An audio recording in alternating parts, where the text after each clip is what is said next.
जनता जो है, जनता नहीं, कुछ ये जो अंधभक्त है मुट्ठी भर, वो बोलते हैं बजरंग बली के दिल में राम बसते थे, वैसे ही मेहताब हिंदुस्तानी के दिल में भी राम बसते हैं। मतलब धर्म के पीछे छुपती आ रही है कि वीआईपी अलग जाएंगे, देश का गरीब अलग जाएगा, देश का किसान अलग जाएगा, सेलिब्रिटी अलग जाएगा। राम मंदिर से आपका विकास होगा? राम मंदिर से मेरा विकास होगा? हमारी औकात है राम को लाने की? ऐसे धर्म गुरुओं को ऐसे शब्द नहीं बोलने चाहिए। क्रेडिट लेना चाह रहे हैं और इसके अलावा कुछ नहीं है। मुझे तो लग नहीं रहा देश की हाय बढ़ गई। और भारतीय जनता पार्टी की राजनीति हिंदू मुसलमान के बिना अधूरी होती है। प्रधानमंत्री जी का मतलब ही क्या उद्घाटन का? पहुंच गए, हम उसी में अटके हुए हैं। तू हिंदू, तू मुसलमान, तू सिख, तू ईसाई। मंदिर मस्जिद धर्म गुरुओं को ऐसे शब्द नहीं बोलने चाहिए। शंकराचार्य हैं जो हमारे धर्म गुरु हैं, जो 4 धर्म गुरु हैं, जब उन्होंने ही मना कर दिया, अब मंदिर मस्जिद बनने से क्या मेरे पेट को खाना मिल जाएगा? एक ट्रम्प कार्ड खेल रहे हैं राजनीति का, उसमें वो विफल होंगे। और नमस्कार, मैं पूनम और आप देखना शुरू कर चुके हैं डिजिटल न्यूज़ नेटवर्क। जिस तरीके से आप सभी को पता है कि 2024 में राम मंदिर के उद्घाटन का सभी देशवासियों को इंतज़ार था, वो घड़ी आ चुकी है। लेकिन हाल ही विपक्ष ने राम मंदिर के उद्घाटन में जाने का जो निमंत्रण था उसको ठुकरा दिया। इसी मुद्दे को लेकर हमारे साथ मौजूद हैं मेहताब हिंदुस्तानी। क्या कहेंगे, राम मंदिर के जो निमंत्रण था उसको ठुकरा क्यों दिया? देखिए, पहली बात तो मैं जिसने निमंत्रण भेजा है मैं उनसे ही कहना चाहूँगा कि कोई भी किसी धर्म स्थल पर या किसी भगवान पे या ईश्वर पे या गुरु नानक, मतलब कुछ भी कह लीजिए, राम रहीम जो हम कहते हैं, पहली बात तो इनविटेशन नहीं भेजा जाता, बिन बुलाए जाया जाता है भगवान के यहाँ। और मैं एक कड़ी के साथ अपनी बात को शुरू करूँगा कि देखिए, राम जी चले ना हनुमान के बिना और हनुमान जी चले ना श्री राम के बिना। तो कहीं ना कहीं भारतीय जनता पार्टी जो है क्रेडिट लेना चाह रही है। कैसा क्रेडिट? आप मुझे एक बात बताइए, क्या 22 तारीख में जाने के बाद ही पता चलेगा हमें कि भगवान श्री राम वहाँ हैं? लेकिन उद्घाटन के समय मना करना भी तो सही नहीं है ना। देखिए, वो उनकी आइडियोलॉजी है कि उन्होंने क्यों मना किया, क्यों नहीं किया। वो भाई बड़े नेता हैं, मैं उनकी वो नहीं करूँगा। मगर हाँ, जो हमारे शंकराचार्य हैं, जो हमारे धर्म गुरु हैं, जो 4 धर्म गुरु हैं, जब उन्होंने ही मना कर दिया, मैं ये पूछना चाह रहा हूँ कि आखिरकार देश के प्रधानमंत्री जी का मतलब ही क्या उद्घाटन का? आप कहते हैं सबका साथ सबका विकास, तो विकास हो नहीं रहा क्या? फिर आप ये ऐसी दोगली पॉलिसी क्यों कर रहे हैं? भैया, अगर कोई मस्जिद का उद्घाटन करेगा, कोई मुल्ला या मौलवी करेगा, मंदिर का करेगा, साधु संत करेगा, ये मतलब देश के प्रधानमंत्री उद्घाटन करेंगे? आप बताइए, आप पत्रकार हैं क्या? देश के प्रधानमंत्री जी जो हैं, अगर करना ही था तो रामनवमी पर कर दे, बहुत बड़ा दिन है वो। तो साल के शुरुआत में अगर उद्घाटन कर दे तो क्या दिक्कत है? रामनवमी जैसे कहते हो कि राम तो कभी भी आ सकते हैं, उस तरीके से आप कर रहे हैं जनवरी में। अच्छा, राम गए कहाँ थे? आप मुझे एक बार बता दें। ये जनता ही तो कहती है कि जो राम को लाया हम उनको लाएंगे। जनता जो है, जनता नहीं, कुछ ये जो अंधभक्त है मुट्ठी भर, वो बोलते हैं। अच्छा। हाँ, हमारी औकात है राम को लाने की। अच्छा। हमारी औकात है कि भगवान को हम लेकर आएंगे, ईश्वर को हम लेकर आएंगे, गुरु नानक को हम लेकर आएंगे। अरे भैया, हमें वो लेकर आए हैं।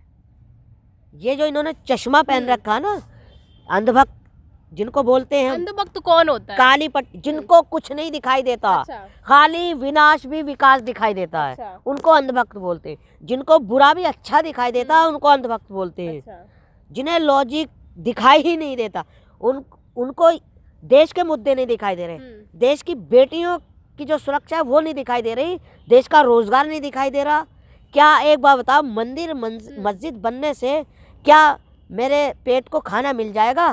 क्या मुझे रोजगार तो मिलेगा? ये कहती है ना कि राम को ला दिया, सारे मुद्दे पूरे हो गए। फिर वही बात, राम को ला दिया। आप पापी हो रहे हो यहाँ भी कि राम को ला दिया।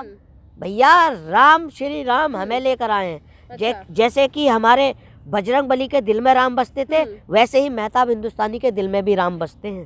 तो पहले क्यों नहीं बना राम? भारतीय जनता पार्टी अच्छा, आप मतलब आप ये साबित कर रही है कि कोर्ट को खरीद कर भारतीय जनता पार्टी ने राम मंदिर बना जनता दिया। तो यही नारे लगाती है ना कि राम को तो मोदी जी लाए हैं।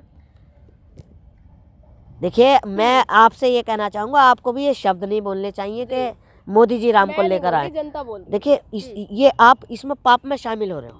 अच्छा। हाँ, पाप में शामिल हो रहे हो। मोदी जी जो हैं 2024 का क्रेडिट लेना चाह रहे हैं और इसके अलावा कुछ नहीं है। 2024 का जो है वो अपना, और इनको अब पता चल जाएगा 2024 में कि आपको जनता स्वीकार करेगी या सत्ता से बाहर करेगी। अब जनता जागरूक हो चुकी है। जैसा कि 10 साल से भारतीय जनता पार्टी देश के मतलब धर्म के पीछे छुपती आ रही है। अब मुझे बताओ, भगवान श्री राम के नाम पर ये मुद्दों से भटका रहे हैं। जनता क्यों भटक रही है? हमारा देश पढ़ा लिखा नहीं है ना, हमारे देश में एजुकेशन नहीं है। अच्छा। हमारे देश में जो है शिक्षा की कमी है। हमें काम करना चाहिए भूखे को रोटी देने पर, हमें काम करना चाहिए नंगे को कपड़ा पहनाने पर, हमें काम करना चाहिए प्यासी को पानी पिलाने पर। तो भैया, आज अमेरिका चीन कहाँ से कहाँ पहुँच गए, हम उसी में अटके हुए हैं। तू हिंदू, तू मुसलमान, तू सिख, तू ईसाई, मंदिर मस्जिद। देखिए, सिर्फ जैसे कहते हैं ना कि हर सब्जी आलू के बिना अधूरी होती है, हर सब्जी आलू के बिना अधूरी होती है, वैसे ही भारतीय जनता पार्टी की राजनीति हिंदू मुसलमान के बिना अधूरी होती है। अच्छा। हाँ। पहले हिंदू मुसलमान नहीं होता था? कहाँ था? अच्छा। कहाँ था? आज ऐसी स्थिति पैदा हो गई है, अगर मैं किसी बस में सफ़र कर रहा हूँ और मुझे एड्रेस नहीं पता है और कोई मेरा सनातनी भाई, हिंदू भाई, वो मेरे पहनावे को देख के मुझे एड्रेस नहीं बताता है। इन्होंने इतना हवा में जहर घोल दिया है। लेकिन एक्स पे तो अभी ट्रेंडिंग चल रहा है, हिंदू विरोधी विपक्ष को बताया जा रहा है। देखिए, जो बीजेपी के आईटी सेल वाले हैं जी, जो हमारे नेता हैं ना, कुछ मौका वो भी दे रहे हैं। उन्हें ऐसा नहीं, हाँ, उन्हें ऐसा नहीं करना चाहिए। अब एक शंकराचार्य थे, उन्होंने एक जाति पर टिप्पणी कर दी। मैं उस शब्द का इस्तेमाल नहीं करना चाहूँगा, वो एक अपमान है उस शब्द का बोलना। तो ऐसे धर्मगुरुओं को ऐसे शब्द नहीं बोलने चाहिए। उनका काम है सिर्फ भगवान की लीला में मस्त होना, ना कि किसी राजनेताओं के कहने में आकर आप ऐसे शब्द बोल दीजिए। किसी के दिल को ठेस नहीं पहुंचानी चाहिए। आप हिंदू हैं तो मुझे क्या मतलब, आप हिंदू हैं, आपकी आस्था आपके साथ है, मैं मुसलमान हूँ, मेरी आस्था मेरे साथ। ठीक, देखने का फर्क है, सोच का फर्क है। सबका मालिक, देखिए, नाम अनेक सबका मालिक एक। तो राम मंदिर के उद्घाटन में आप जा रहे हैं? बिल्कुल जाऊंगा। अच्छा। क्यों नहीं जाऊंगा? भारतीय जनता पार्टी के निमंत्रण देने से या किसी के बुलाने से थोड़ा जाऊंगा, कभी भी जा सकता हूँ। अच्छा। रात को निकल जाऊँ, सुबह को निकल जाऊँ। मगर इन्होंने बांट दिया कि वीआईपी अलग जाएंगे, देश का गरीब अलग जाएगा, देश का किसान अलग जाएगा, सेलिब्रिटी अलग जाएगा। भाई ये तुम नाटक, सुरक्षा की उस पे देखा होगा नजरिए से, सुरक्षा भी तो देखनी पड़ेगी, एकदम से भगदड़ नहीं हो जाएगी सबको एक साथ दिखाई। मतलब आपको मोदी जी पर विश्वास नहीं है? अच्छा। नहीं है विश्वास, यानी कि हमारे जो देश के पत्रकार हैं कभी कभी सच बोल देते हैं। आप बताइए कि सुरक्षा में दिक्कत हो सकती है? नहीं, मुझे बिल्कुल नहीं हो सकती। अच्छा। ये जो तिरंगा मेरे हाथ में, जो मेरा देश का फौजी है, जो मेरा देश का जवान है, जो आप माइक पकड़े हुए हैं, मुझे रत्ती भर भी उनकी बहादुरी पर कोई शक नहीं है। और मुझे उम्मीद है कि जब तक वो हैं और जब तक वो सरहदों पर हैं, ना तो मंदिर का कोई बाल बांका करेगा, ना गिरजाघर का, ना गुरुद्वारे का, ना कोई मस्जिद का बाल बांका करेगा। क्या लग रहा है 2024 के चुनाव में राम मंदिर कोई अहम भूमिका निभाएगा? देखिए, मेरे नज़र में तो कोई अहम भूमिका नहीं होगी। सबसे ज़्यादा जो मुद्दे होंगे वो जो ज़मीनी मुद्दे हैं, बेटी की रक्षा, अच्छा, बेरोजगारी, महंगाई। आज सिलेंडर कितने का है, पेट्रोल कितने का, डीजल कितने का है। आज जो हम सरसों का तेल 60 रुपए किलो लेते थे, आज 200 रुपए किलो है। आय भी तो बढ़ रही है ना? कहाँ बढ़ी है? दोगुनी आय कर दी मोदी जी कहते हैं। मुझे तो लग नहीं रहा देश की आय बढ़ गई। और अच्छा, हाँ, आय बढ़ी होगी तो तुम जैसे पत्रकारों की या भारतीय जनता पार्टी के नेताओं की नहीं बढ़ रही आय? अरे देखिए, मैं तो किसान का बच्चा हूँ। अच्छा। खेती करते हैं, और ये जो हमारी जिसको हम धरती माँ बोलते हैं, जी। ये खाने को देती है, ना कि हमारे देश के प्रधानमंत्री हमें खाने को देते हैं। अच्छा, जी। तो विकास और आय दोनों ही बढ़ रही है ना, तो महंगाई तो बढ़ेगी। विकास तो दिखाई नहीं दे रहा। अच्छा, विकास आप देख नहीं रहे ना। विकास तो आजकल लोगों के, कोई बच्चा पैदा होता है तो उसका तो नाम ही रखना छोड़ दिया विकास। अच्छा, आप क्या बात कर रहे हो, 10 साल से कोई नाम ही नहीं रख रहा। आप देख नहीं रहे ना, विकास तो बहुत हो रहा है देश में। अच्छा, मुझे भारतीय जनता पार्टी के हमारे जो प्रधानमंत्री हैं, जो उन्होंने वायदे किए थे, 10 ऐसे काम गिना दीजिए जो उन्होंने विकास किया हो देश में। अच्छा, आप मुझे बताओ। चलिए 10 में से 3। दिया, सबसे बड़ा विकास तो अच्छा, यही है। राम मंदिर से आपका विकास होगा? राम मंदिर से मेरा विकास होगा? व्यवसाय ओपन होंगे वहाँ पे, टूरिज्म बढ़ेगा। इसका मतलब टूरिज्म बढ़ेगा, यानी कि वहाँ पर भगवान श्री राम का मंदिर होगा, उसके सामने टूरिज्म होगा, तो यानी कि अय्याशी भी बढ़ेगी वहाँ।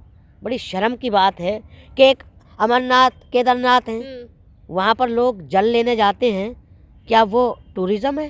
क्या वो घूमने की चीज़ है? भाई आस्था की चीज़ है। आस्था लोग जाएंगे तो टूरिज्म तो रहने के लिए, स्टे के लिए हर चीज़ बनाई तो जाएगी ना।